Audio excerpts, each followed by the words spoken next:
أما بعد فقد قال الله تبارك وتعالى في القرآن المجيد والفرقان الحميد أعوذ بالله السميع العليم من الشيطان اللعين الرجيم بسم الله الرحمن الرحيم يا أيها الذين آمنوا كتب عليكم الصيام كما كتب على الذين من قبلكم لعلكم تتقون إن الله وملائكته يصلون على النبي يا أيها الذين آمنوا صلوا عليه وسلموا تسليما الصلاة والسلام عليك يا رسول الله وعلى آلك وأصحابك يا حبيب الله الصلاة والسلام عليك يا نبي الله وعلى آلك وأصحابك يا خير خلق الله مولاي صل وسلم دائما أبدا على حبيبك خير الخلق كلهم محمد سيد الكونين والثقلين والفريقين من عرب ومن عجم يا رب بالمصطفى بلغ مقاصدنا واغفر لنا ما مضى يا واسع الكرم۔ رمضان المبارک کا یہ دوسرا جمعۃ المبارک 9 رمضان المبارک ہے۔ یہ اللہ رب العالمین حکم الحاکمین کا محبوب مہینہ، مقدس مہینہ، عظمتوں والا، برکتوں والا، رحمتوں والا مہینہ۔ گزشتہ 2 جمعۃ المبارک اسی موضوع پر گزر چکے ہیں رمضان المبارک کے حوالے سے۔ آج کی گفتگو جو ہے وہ اس حوالہ سے کہ روزہ ہمیں سکھاتا کیا ہے، روزہ ہمیں کیا سکھاتا ہے، اور اس کے ساتھ ہی جو ہے وہ نبی کریم صلی اللہ تعالیٰ علیہ وآلہ وسلم کی لاڈلی شہزادی کا بھی تھوڑا ذکر، ازواج مطہرات کا بھی ذکر جو ہے وہ اسی ضمن میں چلتا رہے گا۔ اللہ رب العالمین حکم الحاکمین نے جو مسلمانوں پر عبادات لازم کی ہیں، بندے کی تخلیق کا مقصد جو ہے وہ اللہ کی عبادت ہے، اس کی بندگی ہے، اور جو اللہ رب العالمین حکم الحاکمین نے جو عبادات مسلمانوں پر لازم کی ہیں، لاگو کی ہیں، نماز ہے، روزہ ہے، صدقہ و خیرات ہے، حج ہے، زکوٰۃ ہے، جتنی بھی اسلامی عبادات ہیں، ایک تو یہ اللہ رب العالمین احکم الحاکمین کی رضا حاصل کرنے کا ذریعہ ہے، یعنی بندہ عبادات کے ذریعے، نماز کے ذریعے، نوافل کے ذریعے، صدقات کے ذریعے، زکوٰۃ کے ذریعے، حج کے ذریعے، روزے کے ذریعے، یعنی جو بھی بندہ عمل کرتا ہے اس کا ایک جو مقصد ہوتا ہے وہ یہ ہوتا ہے کہ اللہ رب العالمین حکم الحاکمین کی رضا اور اس کا قرب حاصل ہو۔ یعنی اسلامی عبادات کا ایک مقصد، ان سے جو ہمیں سبق ملتا ہے، جو اسلامی عبادات سے ہمیں حاصل ہوتا ہے، وہ پہلی چیز جو ہے وہ یہ ہے کہ اللہ کی رضا اور اس کا قرب حاصل ہوتا ہے۔ یعنی اسلامی عبادات اللہ کی رضا اور قرب حاصل کرنے کا ذریعہ ہے۔ دوسرے نمبر پر جو ہے وہ اسلامی عبادات جو ہیں وہ ہماری ظاہری اور باطنی تربیت کرنے کا ذریعہ بھی ہے۔ اللہ رب العالمین حکم الحاکمین نے جو بھی عبادات ہمارے ذمے لگائی ہیں وہ صرف رسمی عبادات نہیں، کہ نماز جو ہے وہ صرف رسمی طور پر نماز ادا کی جائے، سجدہ کیا جائے اور اس کے پیچھے کوئی حکمت نہیں، کوئی تربیت نہیں، یا روزہ جو ہے وہ اس کا مقصد صرف یہ نہیں کہ بندے کو صبح سے شام تک بھوکا پیاسا رکھا جائے، نہیں، بلکہ اسلامی عبادات جو ہیں وہ ان کا ہمارے اوپر جو لازم کرنا ہے وہ صرف رسمی طور پر نہیں ہے، بلکہ اس عبادات کا جو ہر پہلو جو ہے وہ ہمیں کچھ نہ کچھ سیکھنے کا اور اپنے آپ کو سنوارنے کا موقع فراہم کرتا ہے۔ یعنی اسلامی عبادات صرف رسمی طور پر ادا نہیں کرنی چاہیے، نہ اس کا مقصد یہ ہے کہ صرف رسمی طور پر جو ہے وہ ہمارے اوپر اسلامی عبادات لاگو کر دی گئی ہیں کہ بھئی نماز ٹائم ہو گیا نماز پڑھ لو، رمضان آ گیا روزے رکھ لو۔ یہ صرف رسمی طور پر نہیں ہے، بلکہ ان سے جو ہے وہ ہماری ظاہری طور پر بھی تربیت اور باطنی طور پر بھی تربیت کرنا، یہ رب العالمین حکم الحاکمین کا مقصود ہے۔ یعنی اللہ نے ہمارے اوپر صرف یہ عبادات اس وجہ سے اللہ کو ضرورت ہے کہ ہم نماز پڑھیں، تو ساری مخلوق بھی اس رب کی نافرمانی کرنا شروع کر دے، اس کی ربوبیت میں کوئی فرق نہیں پڑتا، ساری مخلوق اس کی عبادت گزار بن جائے، اس کی ربوبیت میں اندر پھر بھی کوئی فرق نہیں پڑتا، نہ اس کے اندر کوئی کمی ہوتی ہے، نہ اس کے اندر کوئی اضافہ ہوتا ہے، وہ جیسا رب ہے وہ ویسا عظمتوں اور شانوں والا رب ہے، کوئی بھی نہ مانے اس کو۔ تو نماز ادا کرنے سے رب کو کوئی فائدہ نہیں ہے۔ عبادات جو اللہ نے ہمارے ذمہ لگائی ہیں، نماز ہے، روزے ہیں، زکوٰۃ ہیں، صدقات ہیں، حج ہے، یہ صرف رسمی طور پر اللہ نے ہمارے ذمہ نہیں لگائیں، بلکہ یہ ہماری ظاہری تربیت کا بھی حصہ ہیں اور ہماری باطنی تربیت کا بھی حصہ ہے۔ نماز اگر اس کو دیکھیں تو نماز بندہ ادا کرتا ہے تو اس کا مقصد ہے کچھ، جو طبی فوائد ہیں یا دیگر جو فوائد ہیں ان سے ہٹ کے بات۔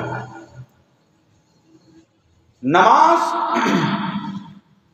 بندہ اگر اللہ کی عبادت کرنی ہے نا، جتنی خفیہ کی جائے، جتنی چھپ کر کی جائے، اپنے گھر کے اندر کی جائے، گھر کے کمرے کے اندر بند ہو کے کی جائے، اتنا خلوص اور للہیت زیادہ پیدا ہوتی ہے۔ تو پھر افضل نماز تو وہ ہونی چاہیے تھی کہ جو بندہ چھپ کر کرے، گھر کے اندر کرے، لیکن بندہ گھر پر نماز ادا کرتا ہے اور آ کر مسجد کے اندر نماز ادا کرتا ہے، گھر پر ادا کی گئی نماز سے 27 گنا زیادہ اللہ مسجد کی نماز کا ثواب عطا فرماتا ہے۔ اس کا مقصد کیا ہے؟ پڑھنی تو نماز ہی تھی نا، کرنی تو عبادت تھی، بندہ گھر پر بھی کر سکتا تھا۔ یہ مساجد کے اندر مسلمانوں کا اکٹھا ہونا، کندھے کے ساتھ کندھا ملا کر جو ہے وہ کھڑے ہونا، علامہ اقبال نے کیا خوب کہا ہے، ایک ہی صف میں کھڑے ہو گئے محمود و ایاس، نہ کوئی بندہ رہا نہ کوئی بندہ نواز۔ تو اسلامی عبادات میں سے نماز کا باجماعت ادا کرنا، مسجد کے اندر ادا کرنا، اس کے اندر ہماری تربیت ہے، یہ محض رسم نہیں، تربیت ہے کہ ہم جب اکٹھے کھڑے ہوں ہمارے اندر اجتماعیت پیدا ہو، جب مسلمان کے ساتھ کندھے کے ساتھ کندھا ملا کر کھڑا ہوتا ہے، دلوں سے نفرتیں ختم ہو کر دلوں میں محبت پیدا ہوتی ہے، یہ ہماری تربیت کا حصہ ہے۔ اور جب بندے اکٹھے ہوتے ہیں ایک کمیونٹی میں سے، ایک محلے میں سے، ایک آبادی میں سے، ہر نماز کے وقت جب محلے دار اکٹھے ہوتے ہیں نماز کی ادائیگی کے لیے، فرض نماز کی ادائیگی کے لیے، تو ایک دوسرے کی خیریت کا پتہ چلتا ہے، ایک دوسرے کی تکلیف کا احساس ہوتا ہے۔ اگر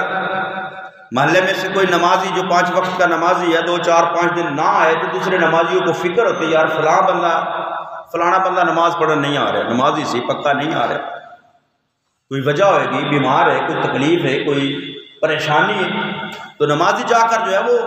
اس کا پتہ کرتے ہیں، اس کی خیریت دریافت کرتے ہیں، یعنی مسلمان کا مسلمان کے ساتھ جو ایک تعلق ہے، جو ایک رشتہ ہے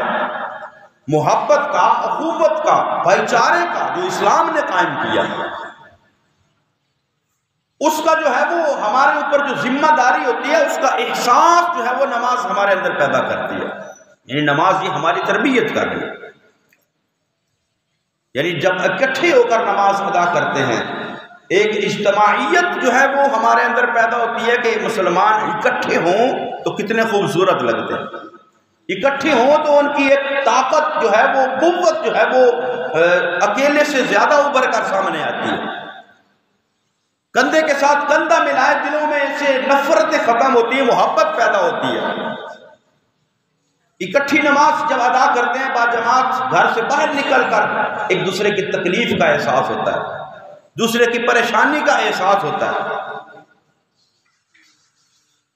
تاکہ دلوں کے اندر محبت پیدا ہو، احساس پیدا ہو. دوسرے مسلمان بھائی کے لیے جو ہے وہ،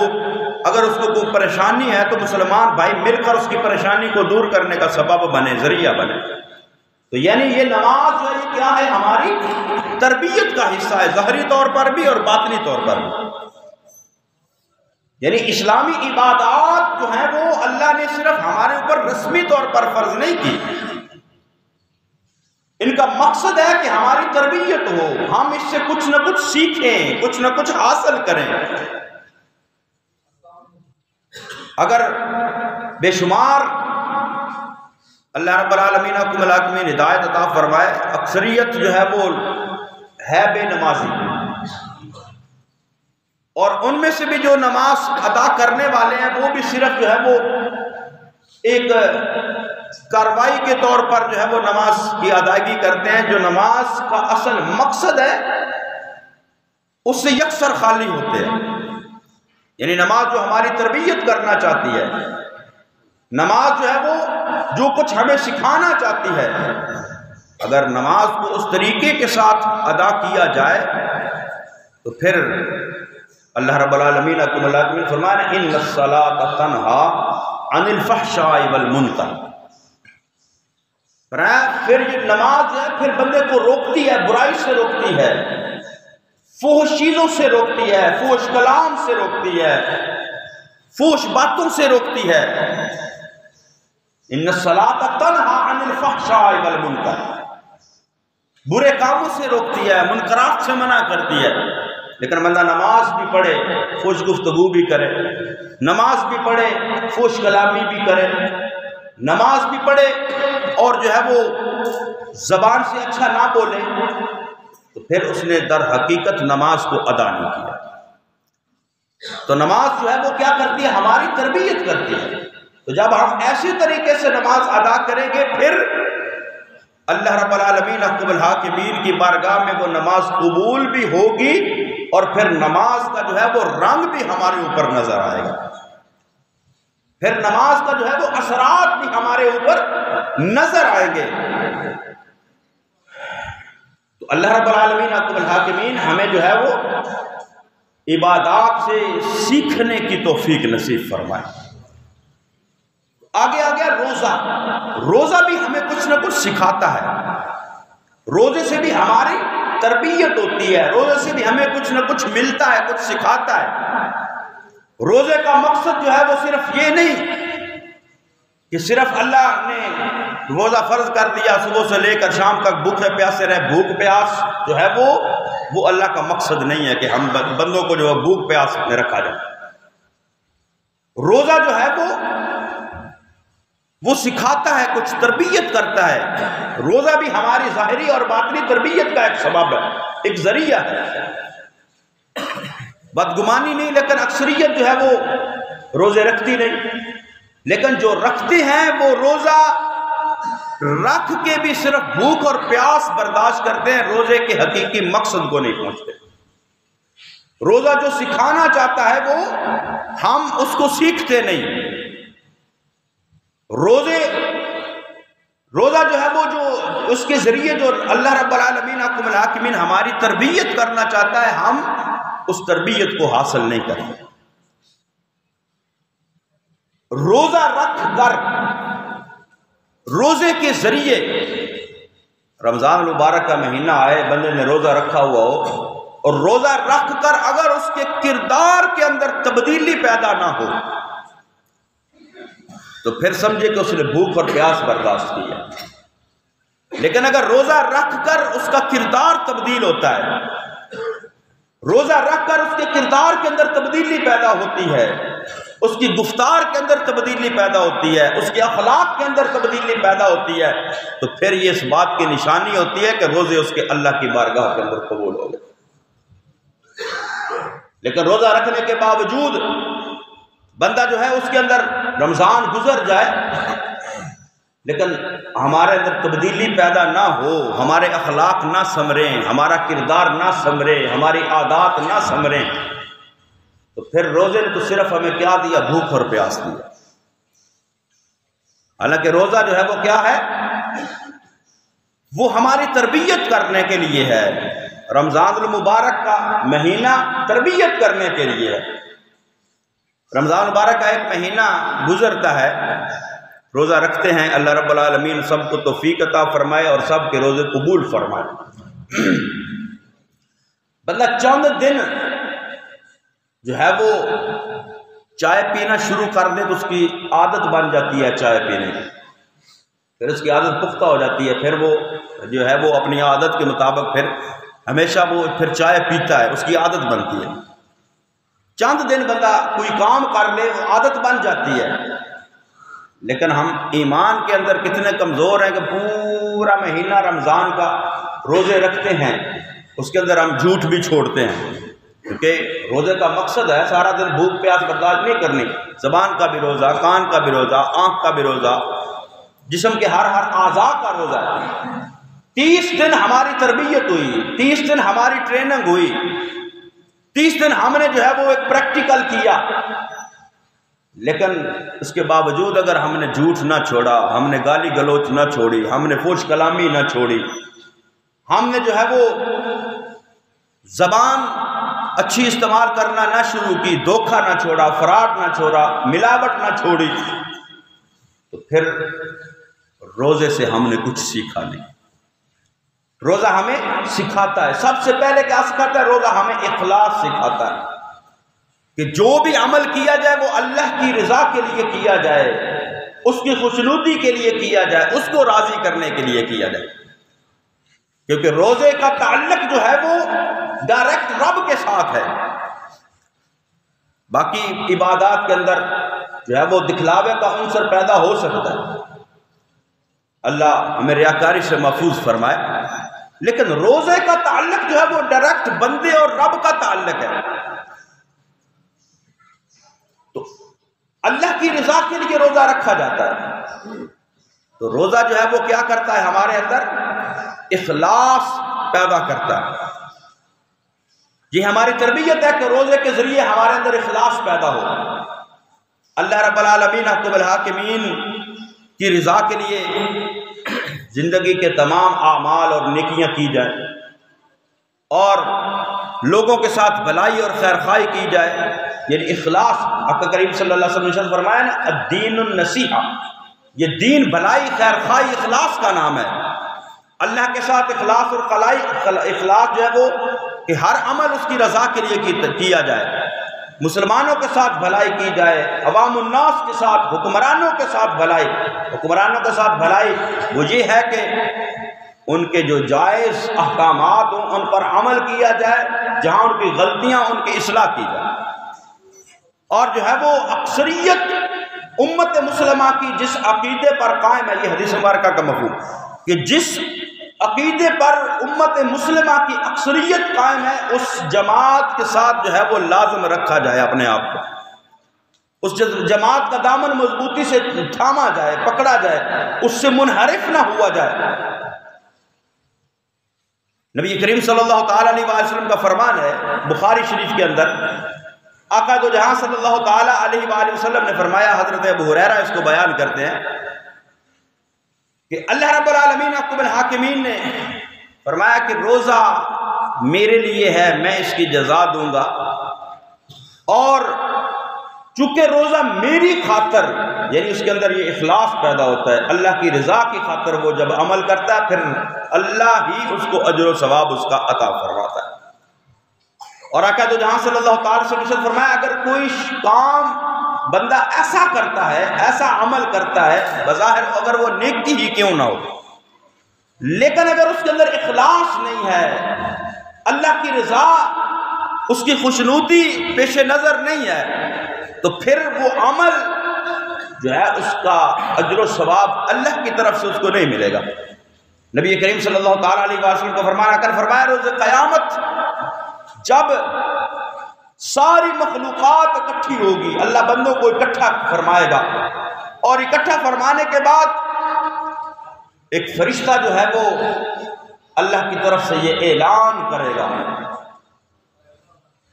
کہ جس نے اللہ کی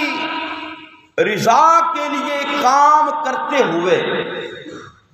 اس کے اندر کسی کو شریک ٹھہرایا، یعنی عبادت ہے، نماز ہے یا دیگر عبادات ہے، یہ کس کے لیے ہونی چاہیے؟ صرف اللہ کے لیے، اللہ کی رضا کے لیے ہونی چاہیے، لیکن اس کے باوجود اس کے اندر ریاکاری، دکھلاوا آ جائے کہ لوگوں کے اندر جو ہے وہ میری مشہوری ہو، لوگوں کے اندر میری واہ واہ ہو، اگر فرمایا فرشتہ اللہ کی طرف سے یہ اعلان کرے گا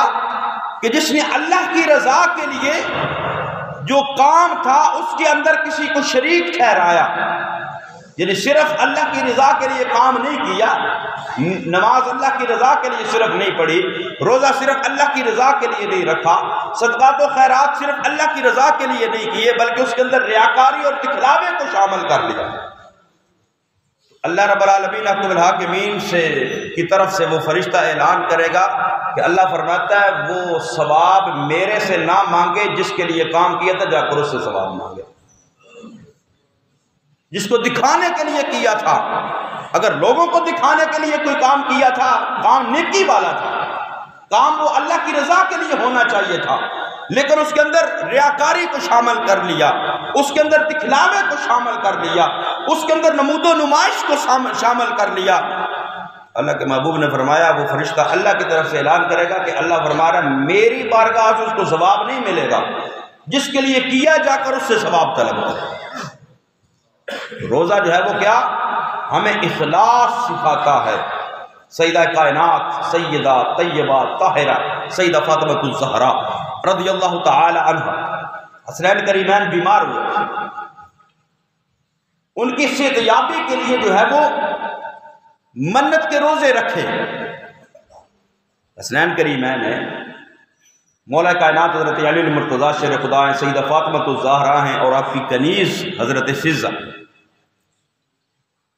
3 روزے جو ہیں وہ اللہ کی رضا کے لیے منت کے روزے رکھے کہ اللہ حسنین کریمین کو صحت یابی عطا فرمائے۔ 3 روزے رکھے،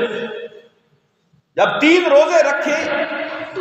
پہلا روزہ رکھا، شام کا ٹائم ہے، سب کا روزہ ہے، افطاری کا ٹائم قریب ہو گیا، اللہ رب العالمین احکم الحاکمین کا امتحان، پھر پیاروں کا امتحان بھی اسی معاملے کا ہوتا ہے۔ ہم تو تھوڑی سی تکلیف آ جائے تو ہم چیخ پڑتے ہیں، تھوڑی سی جو ہے پریشانی آ جائے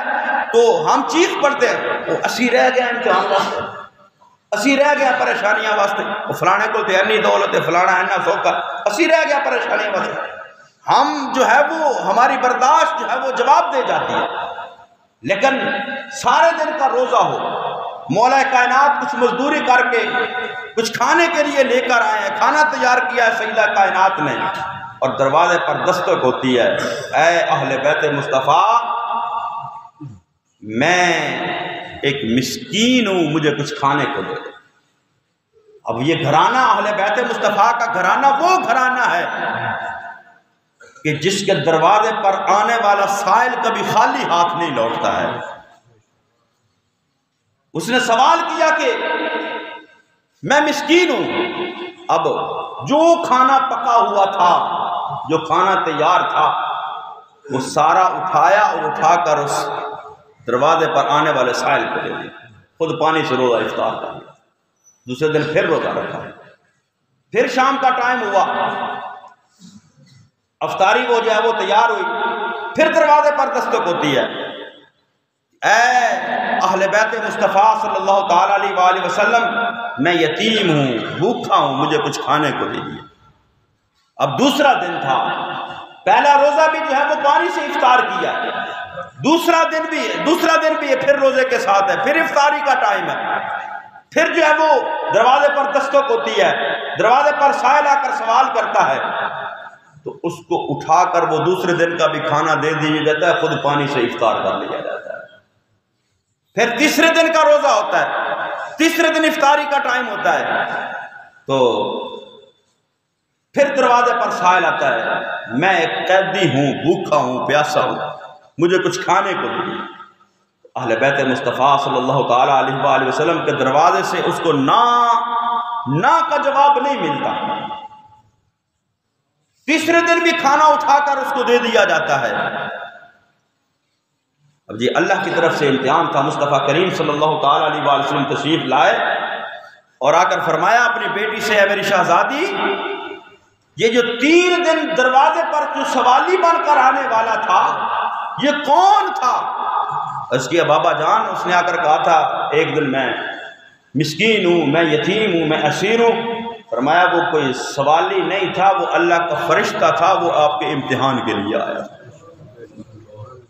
تو پھر جب اللہ کی رضا، خلوص، للہیت، اس کی خوشنودی، اس کو راضی کرنے کے لیے پھر جب عمل کیا جاتا ہے، پھر اللہ کی بارگاہ میں وہ درجہ قبولیت پاتا۔ اللہ رب العالمین حاکمین نے قرآن کے اندر پھر فرمایا وَيُطْعِمُونَ الطَّعَامَ عَلَىٰ حُبِّهِ مِسْكِينًا وَيَتِيمًا وَأَسِيرًا إِنَّمَا نُطْعِمُكُمْ لِوَجْهِ اللَّهِ، کھانا دے کر، خود بھوک پیاس برداشت کر کے، پانی سے افطاری کر کے، اپنا کھانا اٹھا کر سائل کو دے دیا، اور ساتھ یہ بھی کہا انما نطعمکم لوجہ اللہ، مایا تیرے اوپر کوئی احسان نہیں ہے، یہ کسی چیز کی جزا نہیں ہے، لا نرید منکم جزاء ولا شکورا، کسی چیز کی جزا نہیں، کسی چیز کا بدلہ نہیں، تیرے اوپر کوئی احسان نہیں ہے، بلکہ یہ تجھے کھانا دیا ہے تو صرف رب کو راضی کرنے کے لیے دیا ہے۔ تو روزہ ہمیں یہ اخلاص سکھاتا ہے کہ ہم جو بھی عمل کریں، روزہ ہو، کوئی بھی عبادت ہو، کوئی بھی نیکی ہو، اس کے اندر خلوص، اخلاص، اللہ کی رضا جو ہے وہ پیش نظر ہونی چاہیے۔ اور پھر روزہ جو ہے وہ ہماری تربیت، یعنی اسلامی عبادات صرف رسمی نہیں، یہ ہماری ظاہری باطنی تربیت کے لیے ہے۔ پھر جو ہے وہ یہ روزہ ہمیں بدنگاہی سے بچاتا ہے۔ بدنگاہی ایک ایسا برا عمل ہے کہ یہ آنکھوں سے دل کو رستا جاتا ہے، اور دل سے جو ہے پھر وہ برائی کا جو ہے وہ اسباب پیدا ہوتے ہیں۔ نبی کریم صلی اللہ تعالیٰ علیہ وآلہ وسلم کے صحابی حضرت عبداللہ ابن عباس رضی اللہ تعالیٰ عنہ بیان کرتے ہیں میدان عرفات ہے، وہ مقدس مقام ہے، اور اس وقت کا ایک نوجوان صحابی ہے،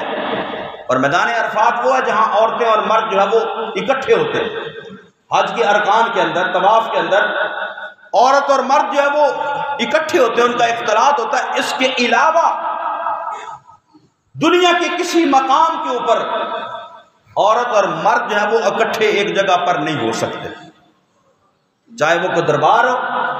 چاہے وہ کوئی عرس ہو، چاہے کوئی مسجد ہو، چاہے کوئی محفل ہو،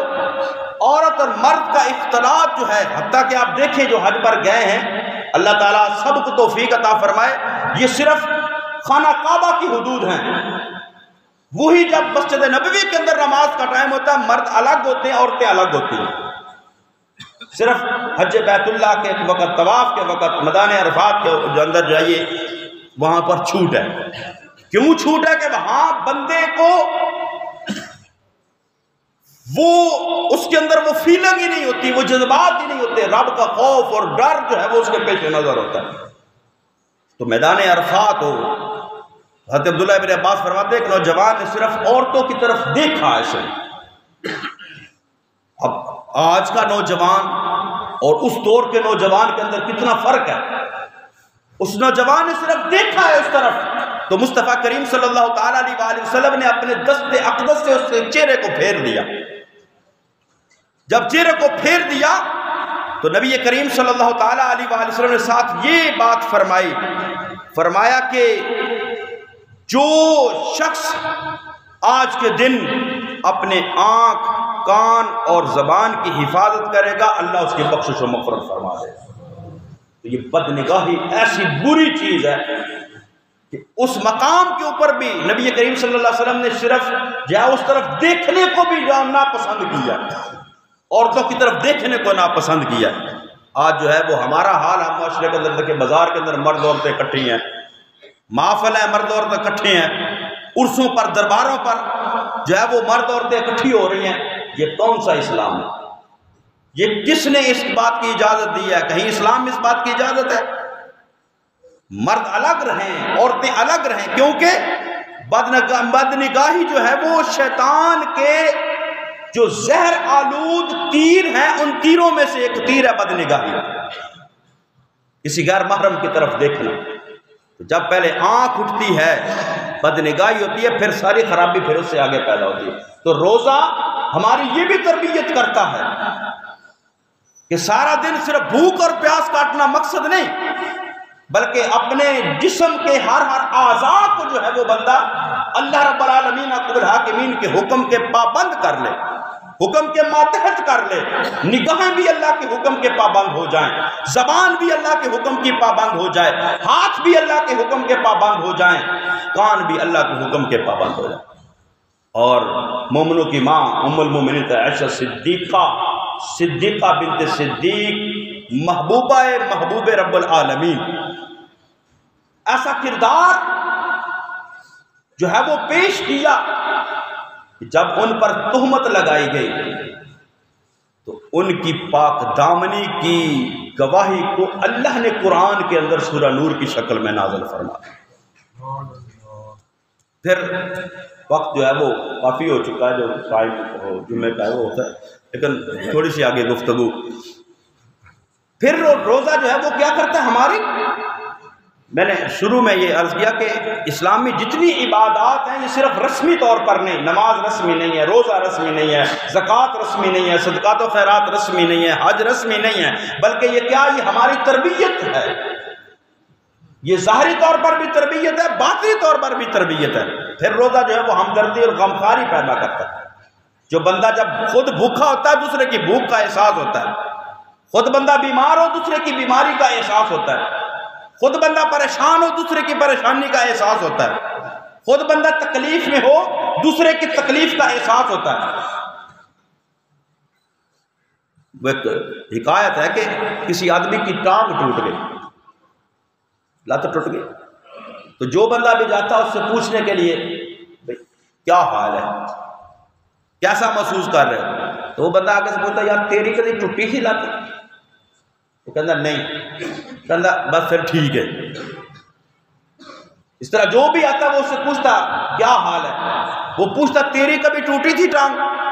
وہ آگے والا جواب دیتا نہیں، وہ کہتا بس ٹھیک ہے، پھر میں ٹھیک ہوں، آرام ہے۔ پھر ایک بندہ آیا، جب اس نے پوچھا نا ہاں بھئی کیا حال ہے، وہ کہنے لگا ہاں تیری کبھی ٹانگ؟ کہنے لگا ہاں میری بھی ٹوٹی سی ایک باری۔ کہنے لگا پھر تینوں میری تکلیف کا احساس ہوئے گا۔ یعنی بندہ جب تکلیف میں خود ہو دوسرے کی تکلیف کا احساس ہوتا ہے، خود پریشان ہو دوسرے کی پریشانی کا احساس ہوتا ہے، خود بھوکا ہو دوسرے کی بھوک کا احساس ہوتا ہے۔ تو روزہ ہمیں یہ ہمدردی غمخواری سکھاتا ہے۔ جب ہم بھوک کاٹتے ہیں، پیاس کاٹتے ہیں، جو ہے وہ سب کچھ ہونے کے باوجود، تو پھر ہمارے دل میں ہمدردی غمخواری پیدا ہوتی ہے۔ ام المومنین حضرت خدیجہ الکبریٰ، نبی کریم صلی اللہ تعالیٰ علیہ وآلہ وسلم کی وہ زوجہ محترمہ جو سب سے پہلے جن کے ساتھ مصطفیٰ کریم صلی اللہ تعالیٰ علیہ وآلہ وسلم نے نکاح کیا، اور جتنی دیر تک حضرت خدیجہ الکبریٰ زندہ رہی مصطفیٰ کریم صلی اللہ علیہ وسلم نے اور کوئی شادی اور کوئی نکاح نہیں کیا۔ حضرت عائشہ صدیقہ بیان کرتے ہیں نبی کریم صلی اللہ علیہ وسلم اکثر آپ کی تعریف کرتے، اچھے الفاظ میں یاد کرتے۔ فرماتی میں نے ایک مرتبہ عرض کیا یا رسول اللہ صلی اللہ تعالیٰ علیہ وآلہ وسلم، باقی جتنی آپ کو ازواج ملی ہیں ان میں سے اکثریت جو جوان تھی وہ بوڑھی تھی، لیکن آپ پھر بھی ان کو یاد کرتے ہیں۔ آپ نے فرمایا عائشہ جب کوئی میرا غم گسار نہیں تھا، خدیجہ اس وقت میرے غم گسار تھی۔ جب کوئی میرا معاون نہیں تھا اس وقت خدیجہ میری معاون تھی، جب کوئی مجھے ماننے والا نہیں تھا خدیجہ اس وقت میرے اوپر ایمان لائی تھی، جب کوئی میرا جو ہے وہ تعاون کرنے والا نہیں تھا خدیجہ نے سارا مال جو ہے وہ میرے راستے پر قدموں پر قربان کر دیا تھا، اس لیے فرمایا میں خدیجہ کو یاد کرتا ہوں۔ تو اللہ رب العالمین حکم الحاکمین جو ہے ہمارے اندر یہ جذبات پیدا فرمائے، جو روزہ جو عبادات ہماری تربیت کرنا چاہتی ہے، جو کچھ ہمیں سکھانا چاہتی ہیں، اللہ کی رضا، اس کی خوشنودی، پاک دامنی اور غمخواری، اللہ رب العالمین اس روزے سے ہمیں وہ تمام مقاصد حاصل ہوں اور ایسے روزے رکھنے کی اللہ ہمیں توفیق نصیب فرمائے۔ آمین وما علیہ الا البلاغ۔